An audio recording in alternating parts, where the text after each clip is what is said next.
بسم الله الرحمن الرحيم. السلام عليكم. اليوم 6/4/2025.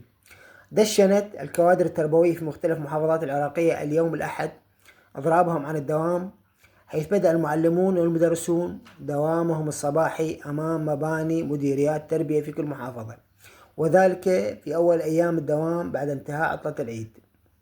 وبلغ العديد من الأهالي بأن المدارس أعادت التلاميذ إلى المنازل بسبب إغلاق بوابات المدارس وإضراب المعلمين بالكامل.